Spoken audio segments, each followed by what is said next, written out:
The only way President William Ruto can restore trust in Kenyans, number one, is to start telling the truth. You have Moses Kuria saying that living in Kenya, you are a candidate for death. The Catholic Church is making a very legitimate complaint.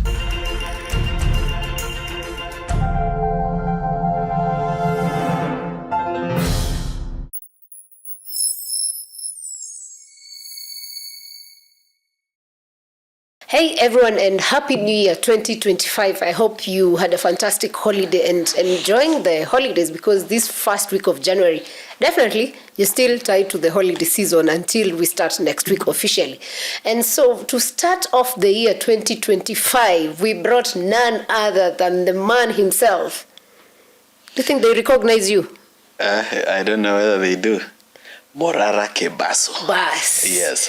How was your holiday? The holiday was very nice. I enjoyed spending time with my family, because ever since I started being an active citizen, I've not found time to really spend quality time with them.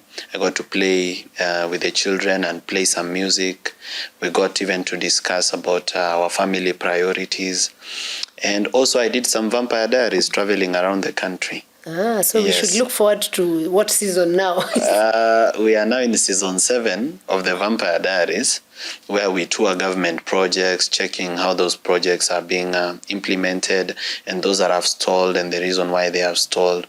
It's a form of accountability and keeping the government to account for its promises, and also exposing how broken our system is and why it needs to be fixed. Well, that's a lot.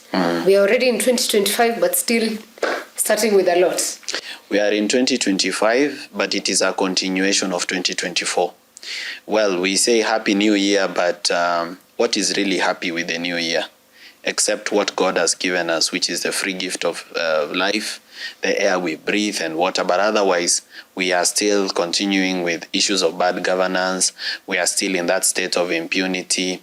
We are still in that state where there's disrespect for court orders. We are still there's still no justice for the victims of police brutality and extrajudicial killings. There is land injustice in Kenya. There is theft and wastage of public resources. So not much has changed from 2024. It's just a continuation of 2024.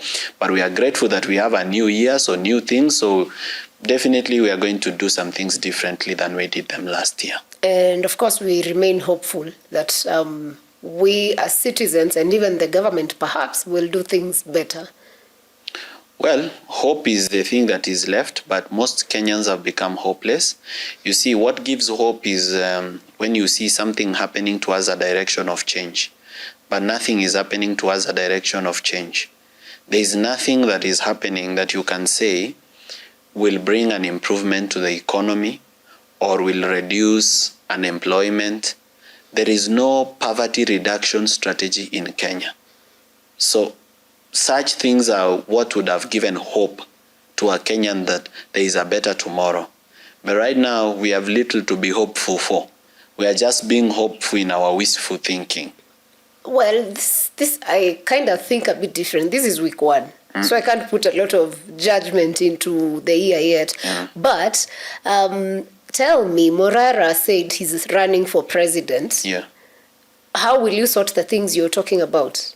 Given a chance. Given a chance, let's begin with the most serious issue, and that is corruption. The solution to corruption is not being corrupt first. As long as you are a president and you want to unjustly acquire wealth, then you are definitely going to be corrupt, and you will not be corrupt alone. You will be corrupt with your ministers. You will be corrupt with your permanent secretary. So an end to corruption begins with an individual.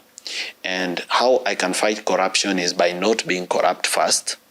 Then secondly, by taking very stern action against any person that is proven to be corrupt. We need a change of law so that corruption cases can be concluded bare minimum 3 months, so that we don't have a corruption case dragging in the courts without an end. So that would be my number 1 priority, a change of legislation to hasten the decisions on corruption cases, investigation and prosecution and judgment on corruption cases. Then we need a death penalty for corruption. So at Inject party, we advocate for death penalty for any person found to have, to have acquired illegally state resources through corruption.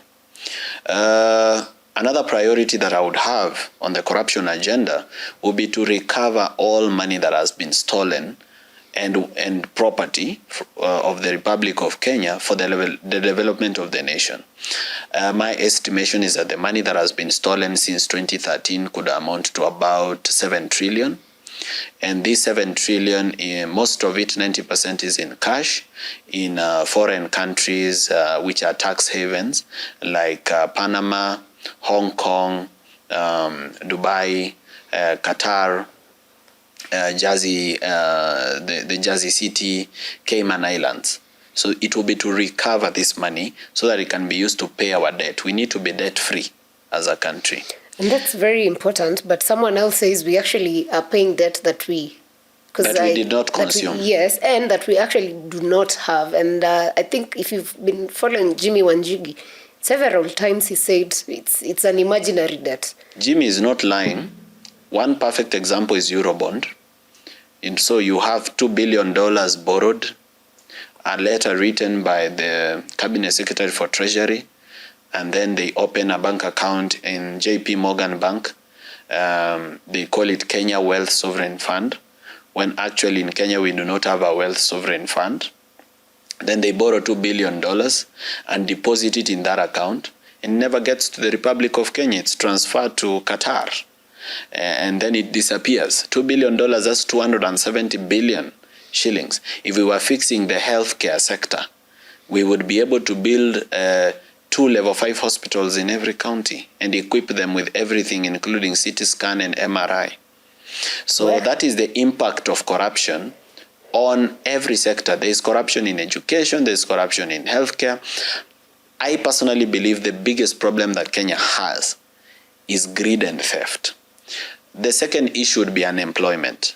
And for you to fix unemployment, you first have to fix industrialization. You have to industrialize the country, because it is industries that employ people. Yeah. And to industrialize a country, you must reduce the cost of power. So we are now talking about carbon credits and the cost of power and also green energy. We need to reduce the cost of power. When you buy a token of 50 shillings, 20 shillings is taxes.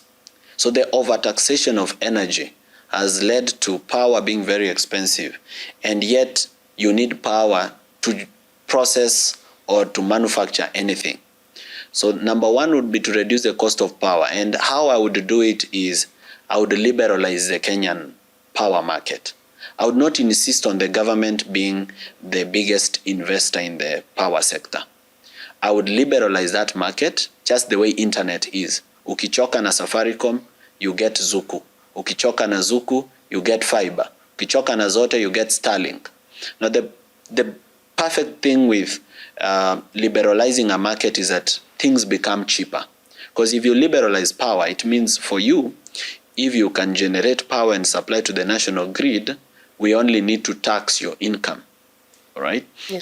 You are supporting the nation in making power cheaper. So there will be competition to supply cheaper power. In fact, some industries or some factories or processing plants will even now establish their own power plants for generating their own power. So you have your own power plant, you're generating 2,500 kilowatts of power for your own use. So liberalizing that market so that it does not become a KPLC thing is one way of reducing the cost of power. Once we reduce the cost of power, we need to make land available. So some of the government land that is idle, it needs to be made available for industries to get land where they can establish industrial parks. The other thing is to reduce the cost of compliance so that people don't have to bribe huge amounts of money to Kenya Bureau of Standards and NEMA and the National Construction Authority and the local county government and municipal councils to get certifications and papers to build industries. We have to cut down on regulation so that the regulation becomes cheaper, and since we will have eliminated corruption, it will be easier for people to set up industries. And I will not really focus on Europeans or Americans or foreign investors as the only people can invest in Kenya. We need also to encourage Kenyans to invest in Kenya. And Kenyans are big investors, actually. They are big investors. I am one of them. The other way to tackle unemployment is to make capital available and affordable. Right now, we are borrowing at about 20 to 25%. Most businesses in Kenya, their profit margin is between 8% and 20%. Okay, so if you are in FMCGs, fast-moving consumer goods like soap, sugar, unga ya kupika, you're going to make a margin of between, depending on whether you are a sub-distributor or a distributor, a margin of about 7 to 10%. But if you are in labor contracts, like being a plumber, you're going to make about 20%. So if you look at most businesses, since they are making up to about 20% profit, if they borrow at 20 to 25, then means they'll never break even. Yeah. And they will never make enough profit to grow or expand or employ more people or mechanize with more machines.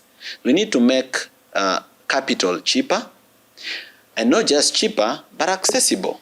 Because if the youths are unemployed, they have never had a job, but they want to start a business, and for them to access a loan, you need them to have a logbook and a title.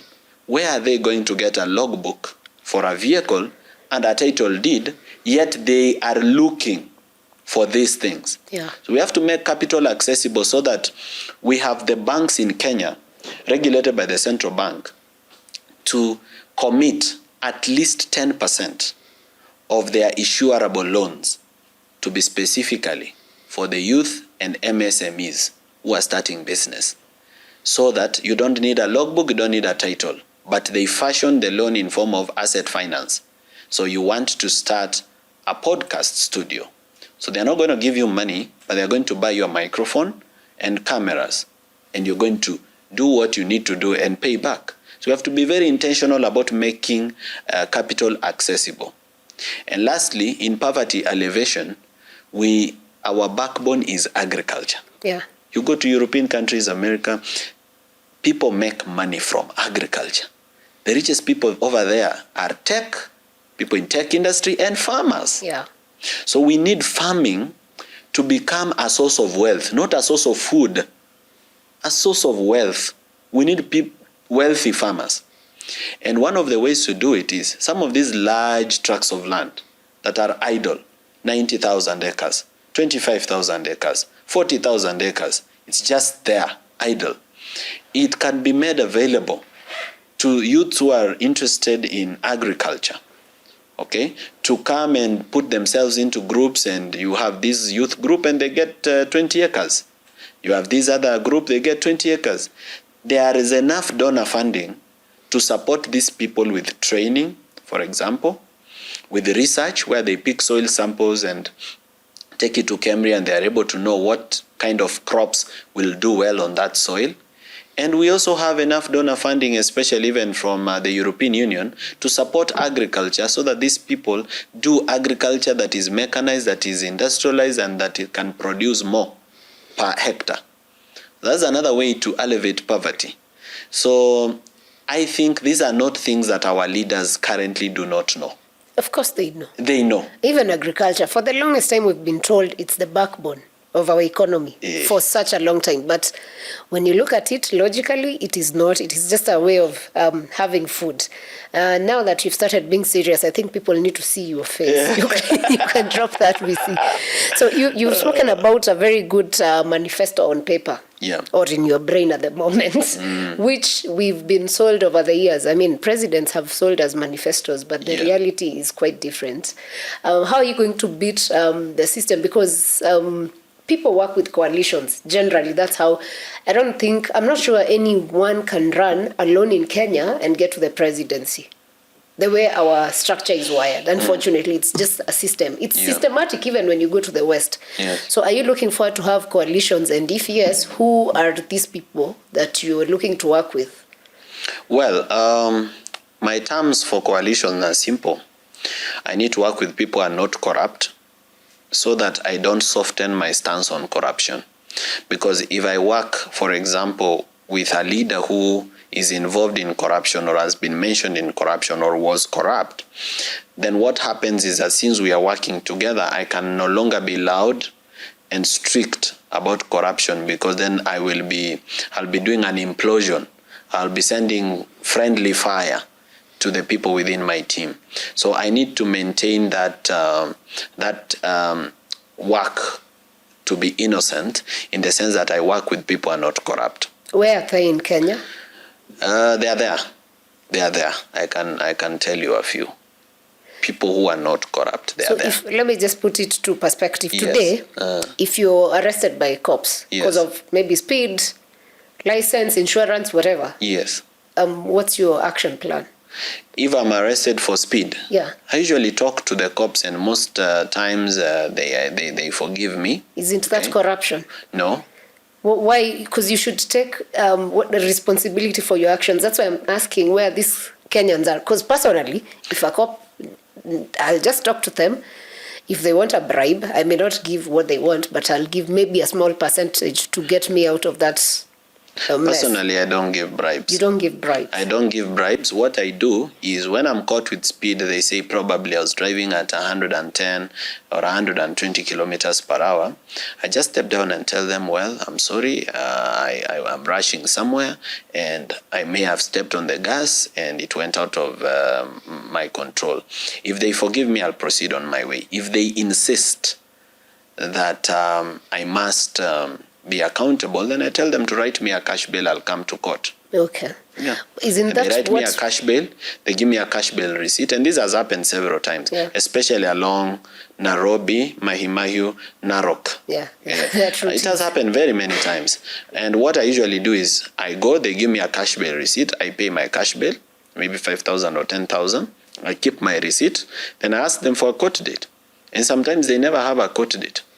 It just goes. Yeah, there is no day that they've ever really now been serious and told me to come to court. Never. Okay. So why I was asking this is because the way we look at corruption is when we lose 7 billion or 2 billion. But it's in the small things of every day. And sometimes you really don't notice when it's... Because I start small. Maybe the cop, this time I'll give 100. The next time I do a bigger mistake, I give 2,000. Like that. So it builds.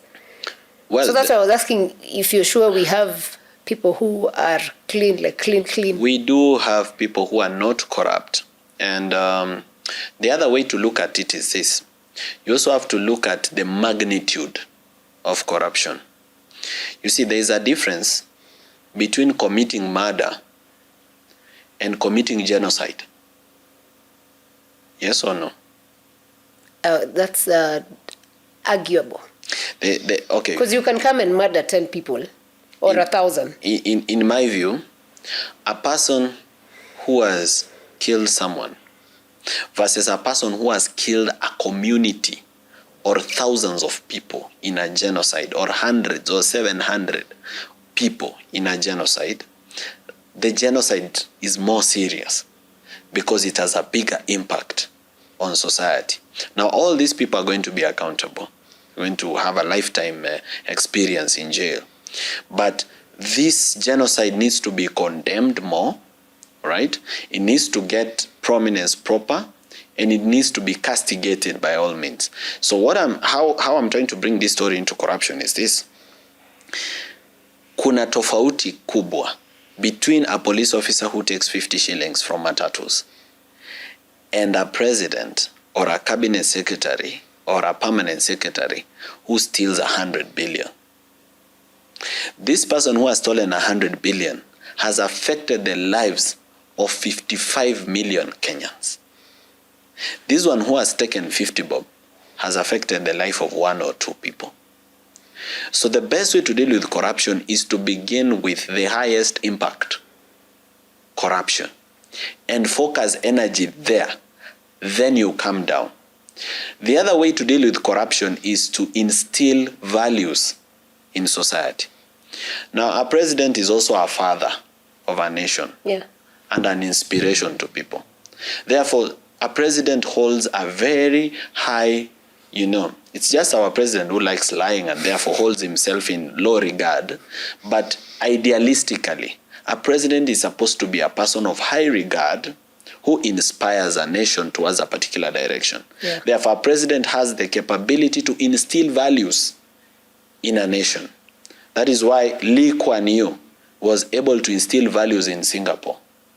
That is why Mwalimu Julius Nyerere was able to instill some values in Tanzania.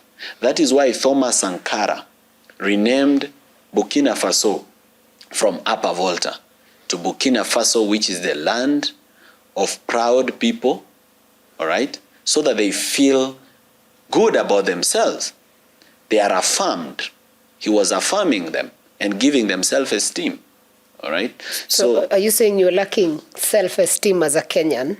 I'm not lacking self-esteem. And also, by the way, in line with that, you've spoken about a president being a father and, instilling that firmness of making you feel proud to be something. Here, in this case, proud to be Kenyan. Generally, there's a feeling of mistrust with the government, generally, across Kenya. How are we able to trust that now, if we give Morara a chance, it's not another issue of perpetuating the mistrust? Because now it's too much such that any project that comes that is being pushed by the government because of the mistrust, now it's very hard. Institutions are built by individuals.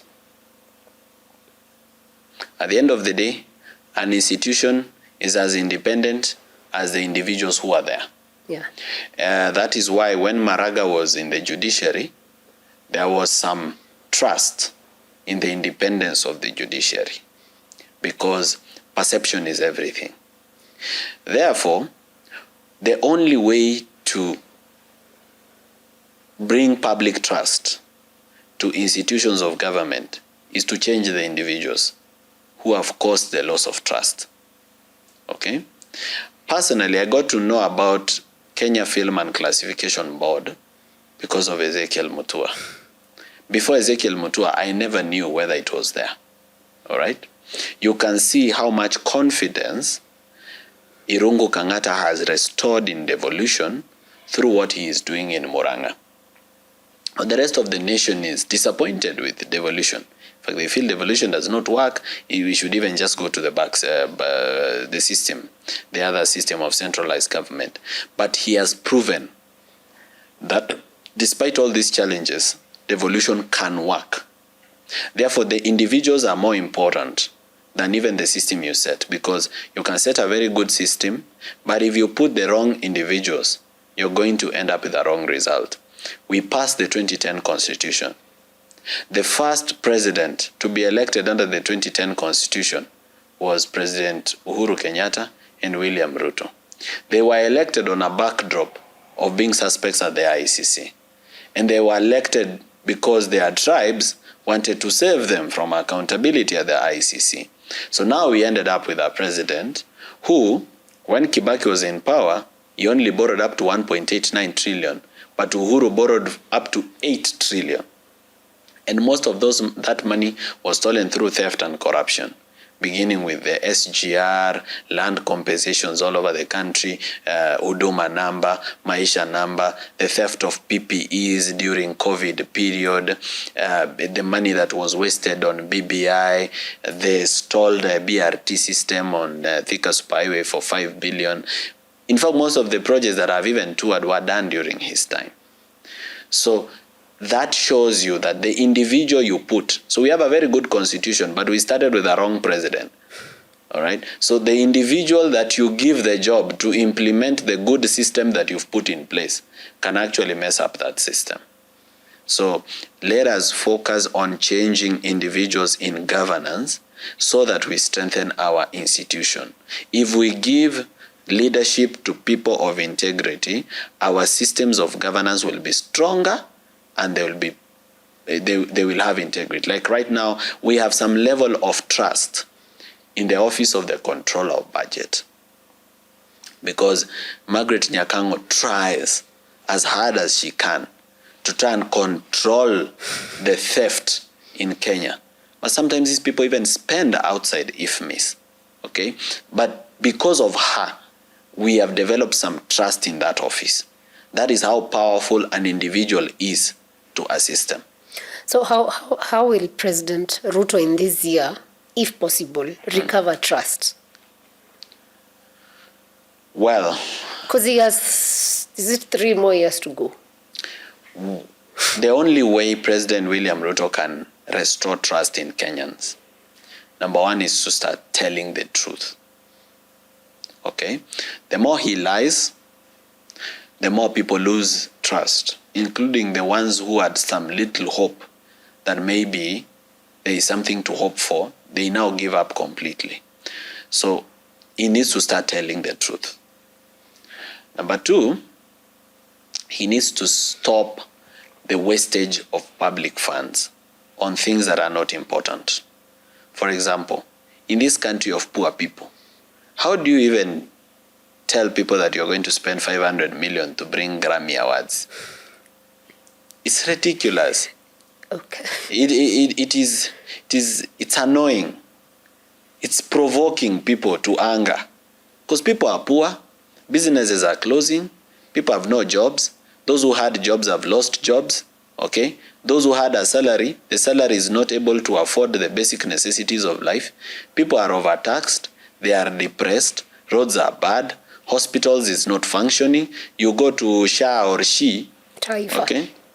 Taifa Care, Universal Health Care, you find that for maternity care, the hospitals that have been classified under SHA are level 3 hospitals which don't have even facilities to do a cesarean section. So if you go to a level 4, level 5 hospital where you're going now to get this, operation, he or she does not pay anything for you.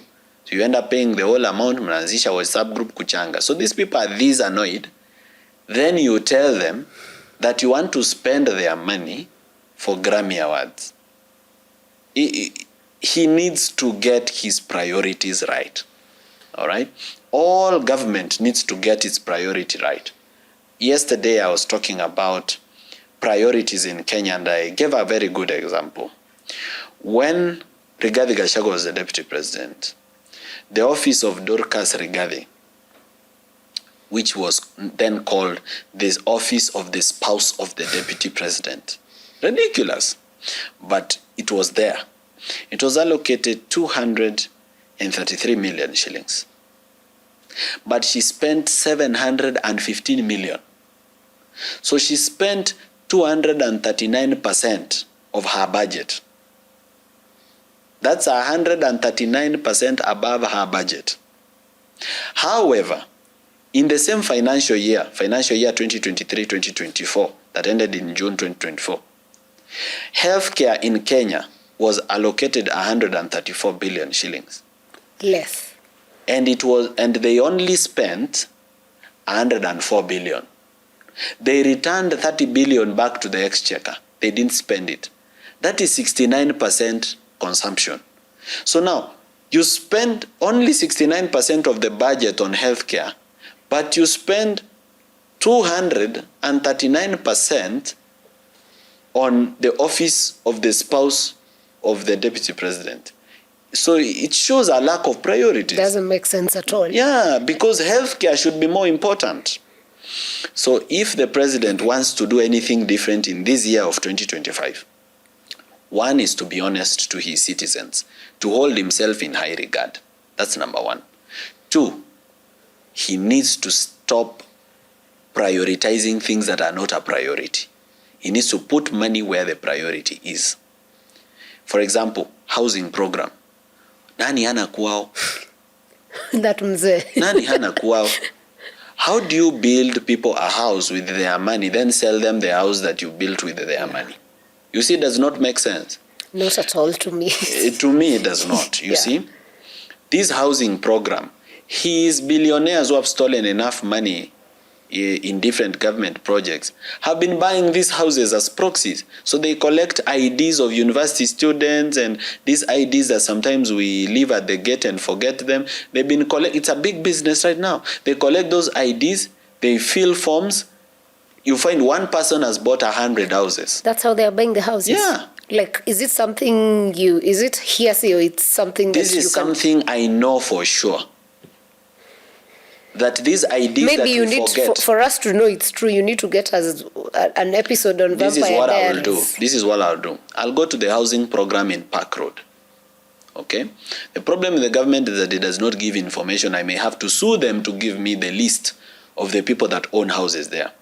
If I give you the list of the people that own houses under Nyumba Yangu program for Park Road, you will find that there are people there who do not know they own a house there. Because there is identity theft, their ID was stolen, filled a form, and someone used it to buy a house because somebody wanted to buy maybe 20 houses, but as 20 different people, not as themselves. I mean, I wouldn't be surprised if it happens because there's a lot of corruption that happens. Now these houses are being rented out. As B&Bs. Yes, so somebody buys 20 houses, then he rents them out, even for residents, if you just want to live. You find they've bought like 20, 30 houses, now they are renting them out. So technically the citizens are funding the rich to keep getting rich. Exactly. So he needs to get off, not prioritizing things that are not a priority.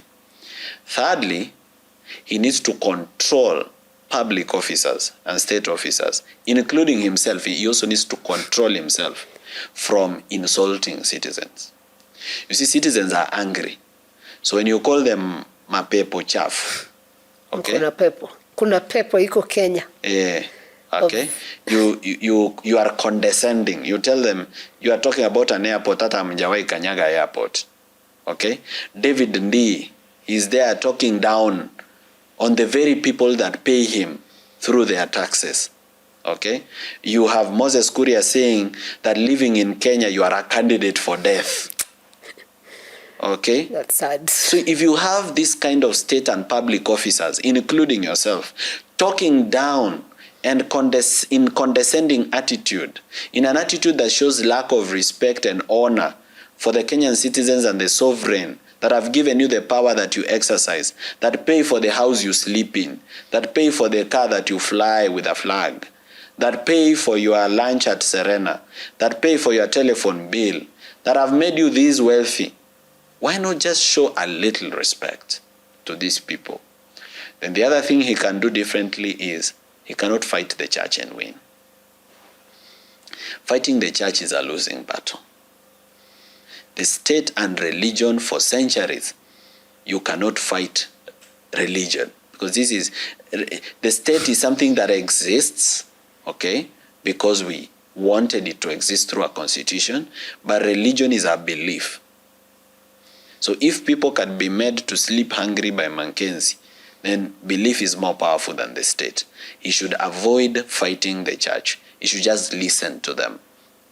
What are their issues? The Catholic Church is making a very legitimate complaint.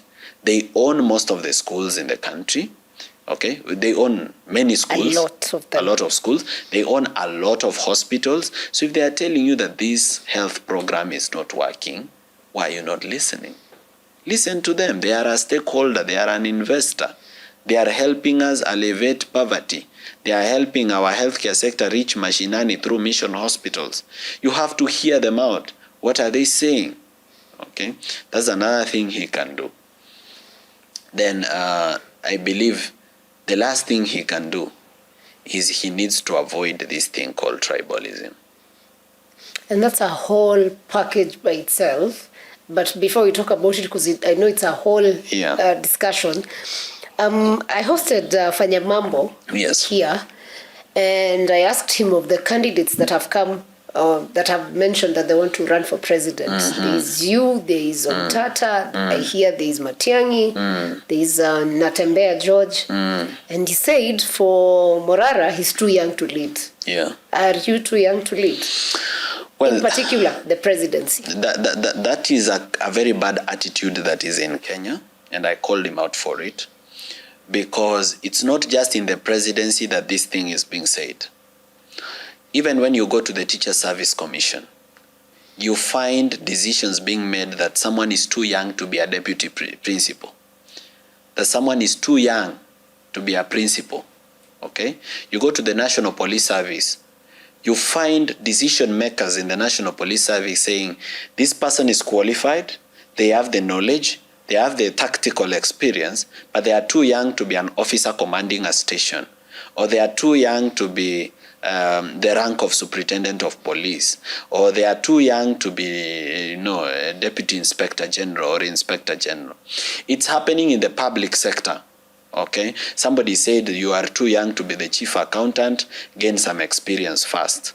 You are too young to be a judge of the high court, gain some experience first.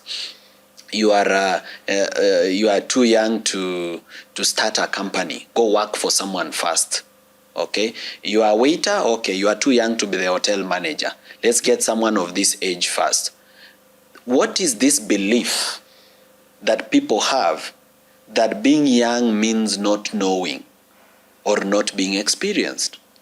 And what kind of experience do you need to be president of the Republic of Kenya? Because most of the people who say they have experience, they only have experience in theft. They have experience of the things we want to change. So somebody tells you, Morara, you are young to be president because you don't know the workings of the agencies of government. I went to school, I know the working of the agencies of government. However, I like to change it. I like to change the workings of the government. We are not too young to lead. And that's what I've been telling young people. And I've committed myself that in this new political party that we formed, we are not giving a ticket to anybody above 40 years old to run for anything. Yeah? And this is not discrimination. We are just saying, give opportunities to these young people. The future belongs to them. Let them start shaping their future how they see it. We want a 24-year-old MPs, 25-year-old senators. We need the 30-year-old governors or 28-year-old governors. And these people, they can lead. They've just not been given the chance. If you give them the chance, you'll realize that they are more capable than we think they are. Okay? So let's not push them down. Let's not pull them down. Let's tell anyone that you're too young to be on the national team for playing football. Nobody is too young to do anything. I believe the younger generation actually has a better vision for this country than even the slightly older generation. But we want to do this across all generations, supported by millennials and our parents and our grandparents to do this. So what we need is support. Support is more needed. Support is what we need. Technical support, wisdom, but don't tell us we are too young to lead, because we can. Okay, to an extent, I think, does the older generation understand what happened in Kenya in June and the change that brought across? Most of them do not. Some do. Okay? Because one of the things that we were saying in June is that we are tribeless. But what is happening right now? We have people organizing themselves in their tribes, saying sisi wa kabila hii, raundi hii, tumesema tutafanya hivi. It means they didn't get the message. Because the message was that we are rising above tribe. We are coming for bad governance. We are coming for corruption. We are coming to bring them down, not as people from a certain tribe, but as united Kenyans against bad governance, corruption, impunity, and brutality. So they have lost the message. But we as a young people, we have one advantage. We are the majority. Now there's an interesting thing I want to tell you about young people that most people have not observed. Where politicians go, except in political rallies, young people are not usually there. If you go to church, where politicians go to politic in church, just look at the population of the congregation. Young people will be 20 or 15% or 10%. Go to funerals, where politicians go to do politics. You will find in a funeral, in a standard funeral, 10% or 15% are youth. The rest are just other people of older age. When I posted a video of people lining up to receive unga from Governor Simba Arati, if you look at the video, you'll see that young people are missing. So why is it that the young people are the majority in the country, 78%, but they are missing in these spaces. It's because they have their own spaces and nobody has reached them at their space and nobody has gone there to speak their language. The 8 million voters that did not vote are 90% young people. The 80% registered voters, the 8 million that did not vote, were young people. So what is this that made them not to vote? Now, I can assure you, William Ruto got 7.9 million votes. I think Raila also got 6.9 million votes. If I'm not getting my facts wrong. No, the difference was 200,000. Okay, so, yeah. So it could be about 7 million, both of them. Yeah. Now, these people got those number of votes, but they forgot that there is a youthful population of about 8 million people that did not vote for some reason. Now, we want to give them a reason to vote. We want to give the 7 million Kenyans, mostly who are youth, that did not even register. So 8 million were registered, didn't vote. The 7 million that did not even register, we are now giving them a reason to register and vote. So believe you me, if these young people are mobilized, they can change this country. Where are these spaces that these young people are, and what are they saying? Well, one of the spaces where young people are found is social media. The reason I come to Alpha House more than I go to Citizen is because this is the media where young people listen. So they enjoy the dance at Alpha House, but they also get to listen to what is happening to their nation at Alpha House. This place has an impact, a very, very serious impact on young people than even mainstream media. And because they are my target audience, anytime hata muniite saa sita ya usiku, I'll come because I'm coming to talk to my tribe. And these are the spaces: podcasts, social media, lives, Twitter spaces. They have their own music that they listen to and enjoy, so you can communicate to them through music and art. They have concerts that they attend, both secular and even religious concert. I was at one concert and I was amazed. It was bigger than anything that has happened, even in Kasarani. I was at Nyayo Stadium for what is called The Shift, and it was a gospel music experience for young people. Believe you me, we had more than 10,000 Gen Zs at that event. Meaning these people know their spaces, and they know their events, and they attend their events without fail. If we reach to these young people and speak their language, they'll be motivated to want to participate in the affairs of their nation. Because this is the thing they've been told, that they are too young to even participate in politics. They see politics as an old people's thing. Hata gazeti wanaona ni kama hiyo ni ya wazae. News hizo ni vitu za wazae. Ana watch news imsaidie na nini. Unaona? But we need to provoke them. They need to know that the reason they are jobless is because their country is being run badly. They need to know that the reason they are not able to start businesses is because their country is not being run well.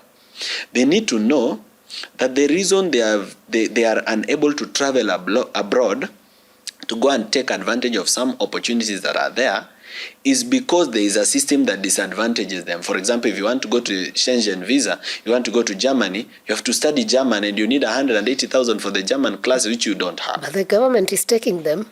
The government is taking the youth to Saudi Arabia.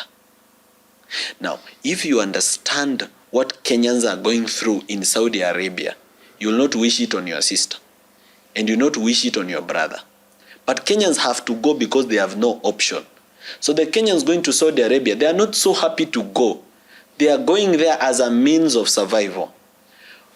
The embassy in Saudi Arabia sometimes does not even have the real statistics of the Kenyans that are there. The Kenyans that are in Saudi Arabia, they lack legal representation whenever they are involved in issues that need legal representation. For example, your employer has accused you of stealing. You're taken to court. First, there's a language barrier. You know English, they know Arabic. You are being read your charges in Arabic. You don't understand the charges. There's no good freedom of religion in Saudi Arabia. Once you go to work as a house help in some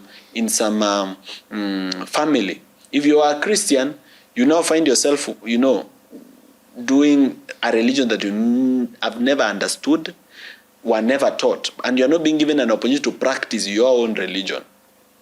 Kenyans are sleeping in deplorable conditions, worse than the hostels that we have here. They're living in things that look like boarding schools. Kenyans in Saudi Arabia sign contracts. They get there and they find the terms of their contracts have been changed. And when they try to complain, they are told to refund the money that was paid for their air ticket. And because they can't get the money, they have to work as slaves. It is slavery. And I think the worst part is where their visas are hidden, so they can't leave. Somebody takes away your passport. Yeah. You cannot leave the country. You effectively become their slave. So why don't we first fix the problems of Kenyans in Saudi Arabia? Why don't we sit down with the Saudi Arabian government and our Saudi Arabian embassy and listen to Kenyans speak to them, and then come up with strategies with the government and sign a treaty, a labor treaty, a proper one, that talks about the rights of Kenyans who will be working there. Before we ship more Kenyans there, we should have Kenyans having a better life there before we ship more.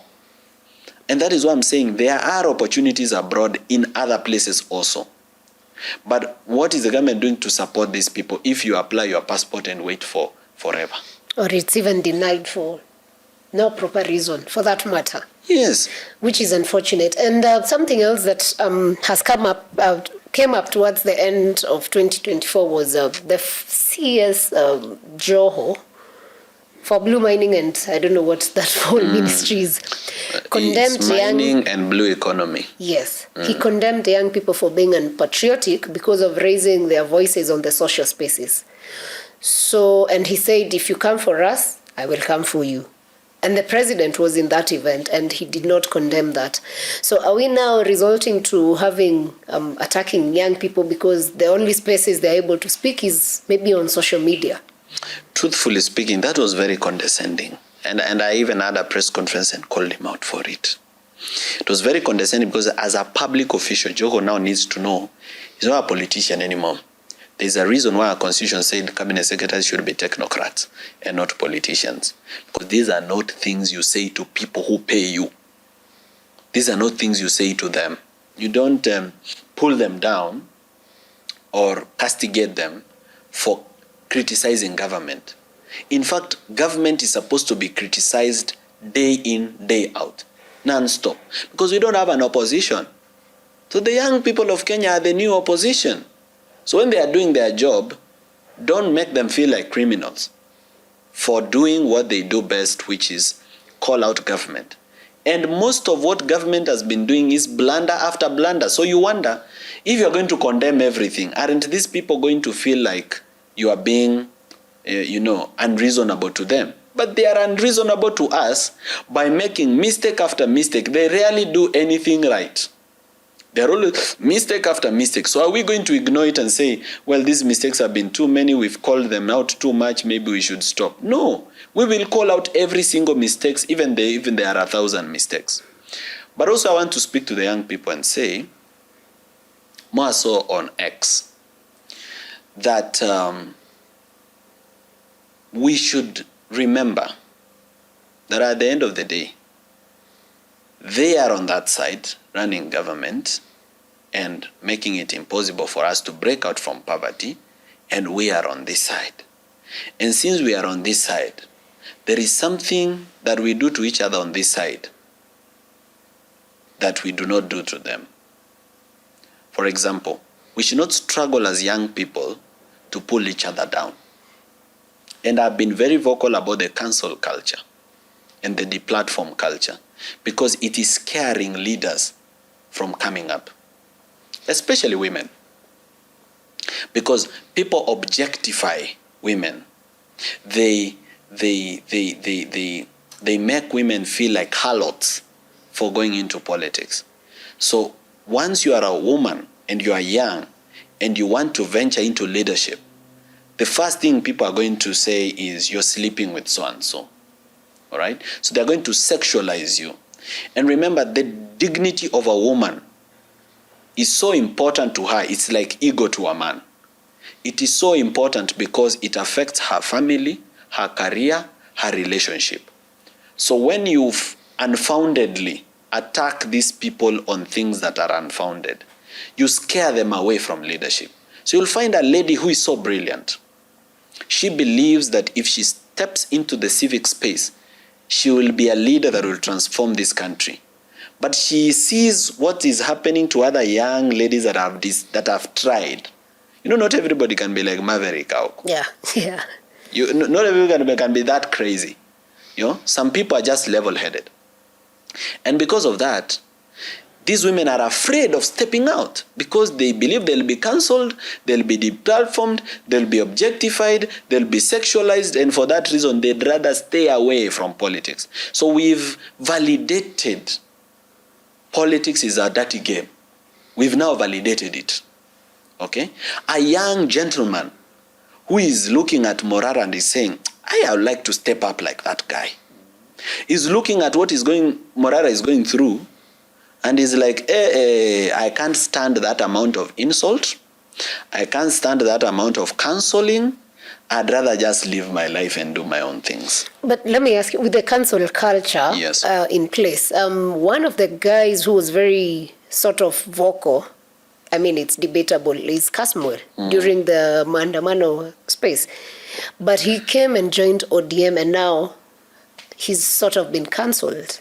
So are we then curtailing freedoms of people because you're young, you cannot join UDA?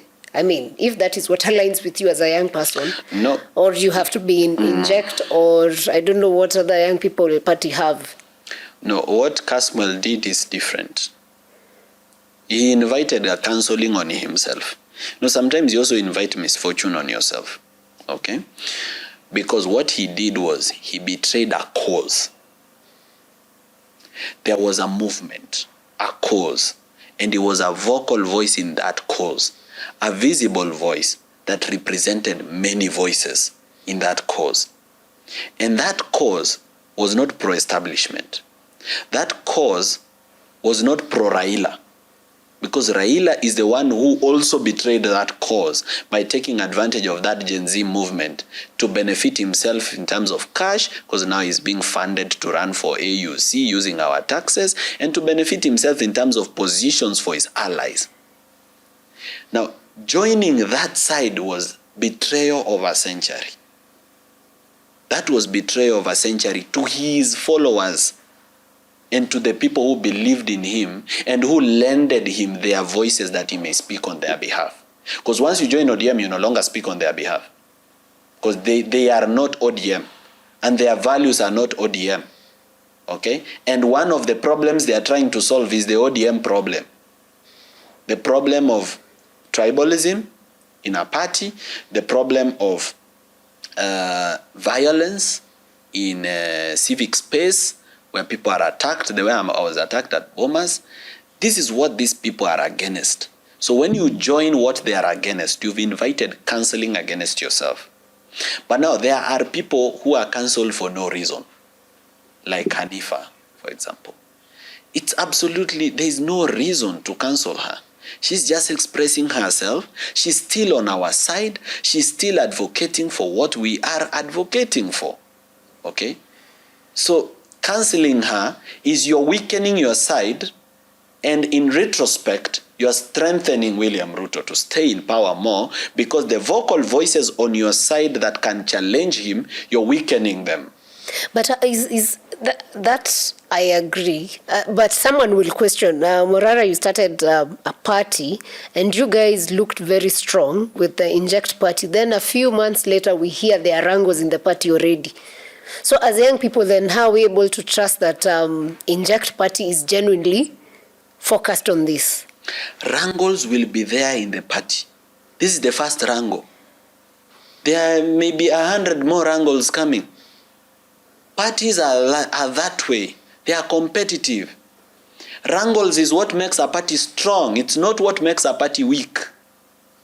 Why? Because number one of the things people need to understand about young people is that they are jobless. And most of them do not have businesses. And they desire a car and a good house and good clothes. So if money is given to them, they will leave. But we will not leave the cause because they have left. If 2 leave, 10 need to come in. If 100 leave, 1,000 need to come in. Because we need to keep the train going. Mtu akisema hii gari mimi nimeshuka, akishuka mtu mmoja, wapande watu 10. We cannot stop championing for good governance just because so and so was bribed and left.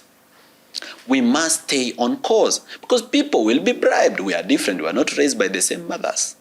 And we don't have the same interests. Some people wanataka kukafunga mapema. Wengine wanataka kutoka block saa hii. But wengine wanasema pia wewe unataka kutoka block, you've been bribed or you're someone's proxy. Yeah. People will always say that. And some of the people who say that are even government bloggers saying it. Huh? The only thing that will make a difference, when people say you are a sellout, the only way you can prove you are not is to be consistent. As long as I continue to do the Vampire Diaries, as long as I continue to champion for good governance, as long as I continue to reject things that draw back on our constitutional gains, I'm on course and I'm on this side. It is true that there are people who pretend to oppose government, but they are actually supporting government. All they are doing is that they are building a profile which later they will use to support government. And they know that the way to build that profile is first to oppose it on this other side. And sometimes they are even funded by the other side. I said myself even on television that I know that there are opposition leaders funded by William Ruto. So it's not uncommon. It happens. But how then can we earn trust? Because it's an issue of trust. The only way to earn trust from the people is to continue relentlessly without fail. Because as long as you stay strong with them, you keep moving with them, you keep identifying with their issues, and you keep fighting for good governance and an end to corruption, those who mistrust you will trust you with time. Trust comes with time. And different people trust differently. Someone will trust you immediately, they listen to you. Another one needs a month. Another one needs a year. Another one needs 2 years. So we have to take these people slowly. Hatuwezi waharakisha. Pole pole tu. But the one who trusts you will stick with you. Okay? And I ask Kenyans to stick with me even in my mistakes. What's the worst mistake you've done and you regret how Kenyans treated you from that? A mistake that I've done? Yes. Or blunder, not necessarily a mistake, it can be a blunder. None. Because the things that I'm accused of are things that I must do and will continue to do. One of them is public fundraising, where I've been tagged the name The Beggar. I've just changed the name The Beggar into a campaign message. I've said, yes, it's true. I'm a beggar. I don't have enough money to run a presidential campaign. I will have to beg you guys. But you guys are beggars like me. In fact, you called your sister for fare to town. And you were kneeling down begging for a job. And you were lining up for a CDF form. You needed a bursary. And you were begging you created a WhatsApp group to beg for people to raise money for your medical bill when you were sick. We are all beggars, but we are not proud to be beggars. We'd like to stop begging. Therefore, can you support me beggar kwa beggar so that together see what you did there. We redeem our country? That's one of the things I'm accused of. Huh? I'm accused of lack of accountability for finances that the public raises for me. I've said I have a 14-member committee, 7 from Kenya and 7 who live abroad. Every month they budget, they spend, and they account. But we cannot post our expenditure on social media or on the internet because we are not just talking to our friends. We are also talking to our enemies. So when we post every single thing on the internet, somebody can tell your life 80% from how you spend money. They can know where you live. They can know how much security you have. They can know what you eat. They can know where you sleep. Therefore, the best way to access that information is come for it. Just come. So if I come, you will show me? If you come to inject house, 3 days notice. We need a 3-day notice. If you give us a 3-day notice, we'll tell you, come what are you doing in 3 days, Morara? 3 days is we are preparing the information that you want. So you're going to tell us you want to know how we spent money or how much we raised between the month of October and December, and how we budgeted it, how we spent it. This information has to be put together for you. Secondly, people are not employed to work at Inject. They are volunteers. Okay. These are people who have careers. Someone is a lawyer, they have their own law firm. Another one works in some other company. So for them to be available for you, to come and sit down with you and take you through this so that you get to understand it, we have to give them notice. But you have auditors, right? We do audit our You know, what we'll do, we'll just come to make the public happy. We will actually come to Inject House. Is it called Inject House? We will prepare a beautiful report. You will love it. And we come and list, we can share so that this story... We'll even have M-Pesa statements, we'll have NCBA bank statements, and we'll have a breakdown of budget and expenditure. And you'll get to understand how this thing goes. I think that is what we will do. We will go with him for one of those vampire diaries, see how you spend. Also, then now we can see the documents. Maybe welcome. That is easy. And let me tell you, this thing of public fundraising, much as I've been vilified for it, I'm not going to stop it. You are not stopping? I'm not stopping it. Do you know why?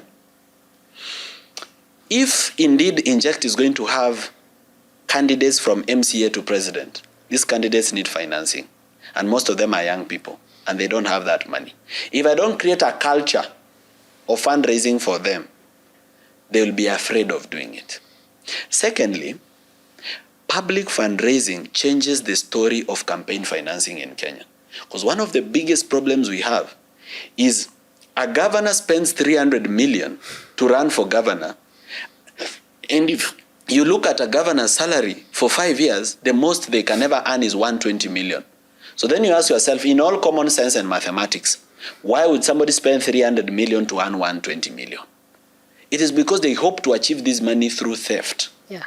The best way for citizens to even feel pain when leaders are misleading their country is when they've contributed for them. Yeah, because when you've contributed for a leader, you feel the pain of bad governance. Kenyans need to start understanding that they pay taxes. 90% of Kenyans don't believe they actually pay. Now we understand. You see, for that movement to have taken place, people now understand what it means to pay taxes. Sort of. It may not be 100%, but we are somewhere. Unaona mvutaji fegi mwenye ako madhira sahi. Some of them don't know that they pay tax. And these people... I believe they get to know because the day they have a patient and SHA is not working, when you see those voices of women in markets, wherever saying, now you understand, people actually have gotten to know how leadership affects. And we need to hammer that in. Yeah. So that people don't tell you that, hey, pesa ya serikali inaibiwa.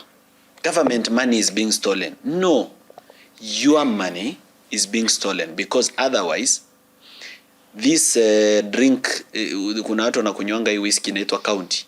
Hii county ilikuwa inafaa kucost hii pesa. Lakini kwa sababu ya tax, it costs this much. So, ushalipa. Hii fegi unavuta, umelipa tax. Jamaa wa kamera umetaja county akafurahi sana. Ni kama ako home ground. Unaona?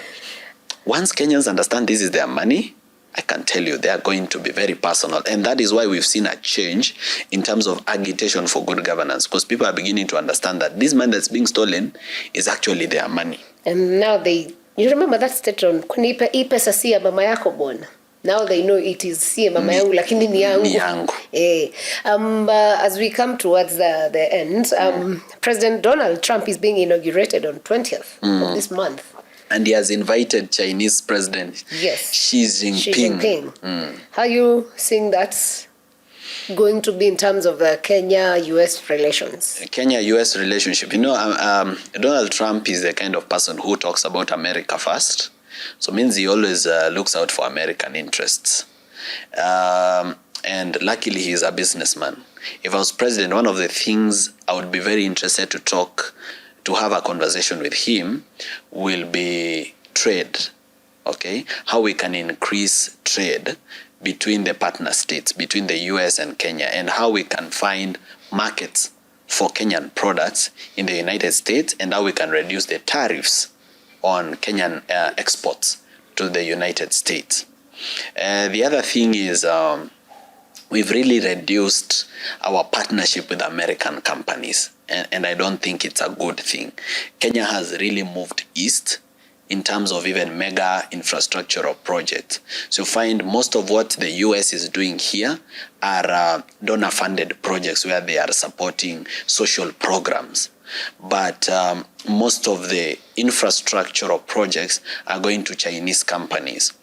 And the reason mostly our government focuses on China is because of the low regulation and there is no much accountability for corruption. Personally, one of the things I would think about if I was a president who wants to reduce corruption is either to have a proper relationship with the Chinese with regards to their stance about Chinese companies doing corruption here in mega projects, in bribery, to be prosecuted in their country for the crimes they commit abroad, okay? Or to also reduce on how much we give to the Chinese and actually have a bigger partnership with the United States.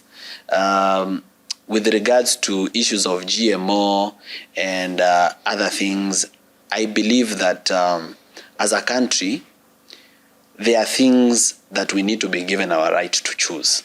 We love our food the way it is. We are not complaining. And therefore, GMO works for them. It's not working for us. We are dealing with bigger problems. For example, how climate change is affecting our agriculture. That would be a better area of, relationship rather than the issue of GMO. I don't believe that GMO is what will solve food security in Kenya. But I believe that if we have better climate control or climate response towards agriculture in Kenya to increase yield per hectare, it is a better focus on increasing food production and also bringing more land under cultivation through modern irrigation methods, and even partnering in exchange of information and finding even Kenyan students opportunities in the United States. These are some of the things I think are of more interest and should be at the forefront of a Kenyan president. But now turning over to Trump, I believe he'll focus more. Kila mwamba ngoma uvuta kwake, so he'll focus more on making life better for Americans rather than Kenyans. He's not the president of Kenya, so he doesn't really care about Kenyans. But the Kenyan president should care enough about Kenyans to have a conversation in the United States on areas of partnership. True that. 2025, what are we expecting from Morara, and what are you looking forward to from Kenya? Number one, you should expect consistency. The same way I've been doing what I've been doing in 2024, I'll continue to do so in 2025. I'll continue to tour government projects, and this time around it's going even to be more efficient because I'm recruiting volunteers from every constituency and every county. So this will not again be a Morara thing. It will be something happening at constituency level. It will be something happening at county level, regional level, even ward level. Okay, so you will see a very structured system. We are going to do an official launch of our party this year, and it will be massive. Fantastic. It will be massive. We will be there. What I expect to do more this year is to complain less and do more. Now, sometimes when you complain too much, you tire people, you emotionally fatigue them. This year, I want to be a solution provider. I want to discuss solutions, and I want the older generation to start feeling like these young people actually know what they are talking about in this country, and given an opportunity, they actually have an idea of how they would fix it. I want to give confidence to the older population that you are not making a mistake to trust the younger people, even with positions of leadership, even in the corporate sector, in the private sector, in your companies, you are not making a mistake. These people are talented, they know how the modern world works, and if you trust them, they can actually bring fortune, not just to your country, but even to your private businesses. So if I conduct myself well this year, I believe I'll open more doors for other young people. I'll kick the door open for many more young people to acquire opportunities. So I need to stand strong. Last year I was a bit moody, especially in the month of November. Learning maybe. Because I had not gotten used to doing a good thing than being attacked for it. I was not used to it. I was under this naive belief that if you're doing a good thing, people will celebrate you, people will say you are the best, and if they start castigating you, it's because you're doing the wrong thing. But I came to realize that you can actually be fought for the right thing because people can be resistant to change. Yeah. The other thing is I received a lot of support, but again, a lot of criticism. And I came to realize that I was in a classroom learning. Actually, 2024 was my year of learning. I've been learning, number one, to be tolerant to people, regardless of what they say to me, and not to allow what they say to me to get into me, because ships don't sink because they pass through water. They sink when the water passes through them. And I think it is essential for a leader to get used to being insulted, to being criticized, so that when you finally get political power, you don't abduct and kill everyone that talks, ill of you. That you can be a father to people and inspire them rather than seek to destroy anyone that disagrees with you.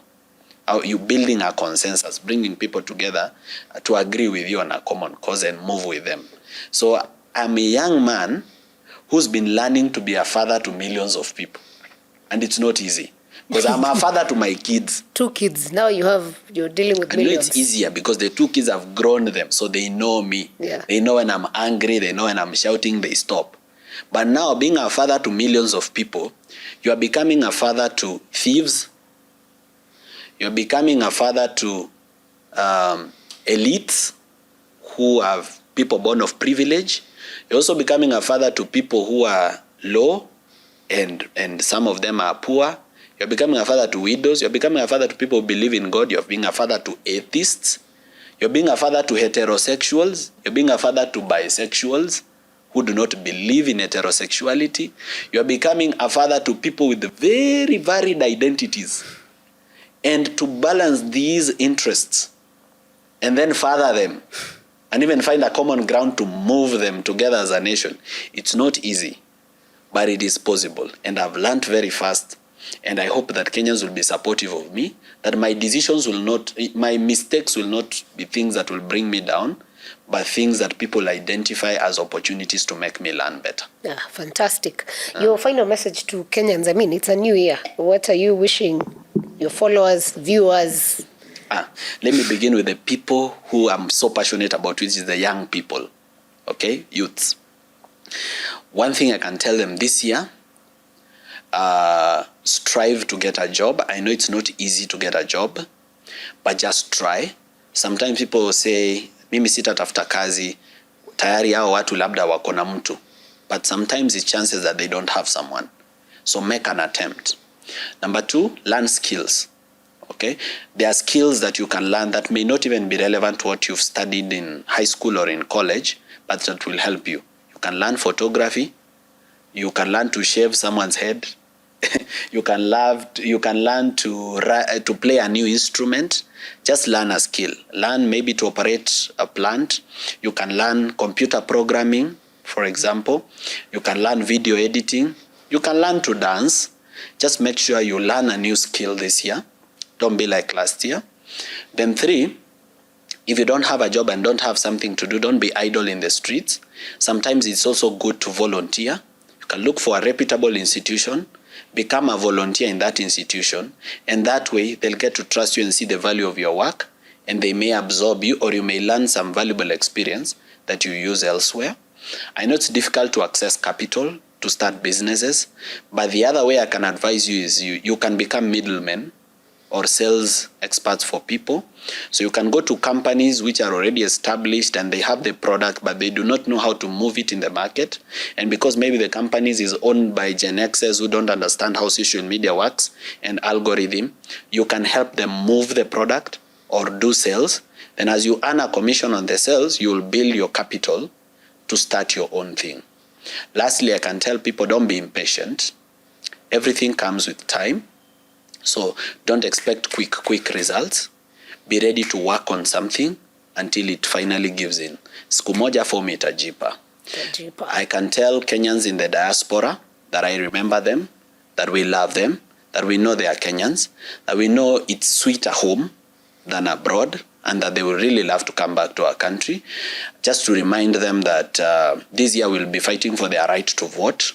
Okay, so that if you are in the US, you don't just not everybody has to travel to maybe Washington DC to vote. That we can have, voting in different places in the United States, in UK, in Europe, in Saudi Arabia, and many other places. We are also fighting for their inclusion in the political space in Kenya. For example, at Inject Party, we are going to give some positions of the National Executive Council to people in the diaspora so they can bring on their expertise and the knowledge that they've learned out there. In fact, this year I'm going on a tour of the US and Europe. So I'll be going to the US, to different states, then Europe. So these are some of the conversations we'll be having. So we remember them and we know the challenges they are going through in the foreign countries where they are. And we love them to come back home, and we are trying to make home a better place. And if there is something they can do, even if it is just technical knowledge, even if it is going to institutions like the World Bank or IMF and getting us information or complaining about this or that, they should do their part so that we move together. And also to remind the families of those that died in 2024 in the Gen Z protest that we love them, we remember them, we honor the loss of their loved ones. We do not take it for granted. We will say their names, we'll remember their names, we'll make them heroes of our country, and they should not feel that they lost. They did not lost. They are, they are mothers and fathers and sisters and brothers of heroes that actually fought for something. So we will not betray their trust, and we will make sure that whatever they were fighting for is achieved. That's what I can say. Fantastic. That's a very nice place to end it. And thank you so much for coming through for our first episode. To you, our viewer, thank you so much for working with us in 2024. I hope you had a good holiday season and you enjoyed yourself and you're ready and energized for 2025. This is a good time to plug. If you've not subscribed, it's our first episode for the year, so please do subscribe and catch you on the next episode, because officially we're back. Happy 2025 to you. And lastly, to all my followers, kuna ka button iko hapo chini imeandikwa subscribe. Yeah, red. Make sure you subscribe to Alpha House so that you keep getting nice conversations like this one, and you keep knowing what's happening in your country and getting to enjoy these conversations every other time they happen. Yep, the president said. Musisahau, na nitawakumbusha. Kabisa. Haya, asanteni sana. Thank you so much.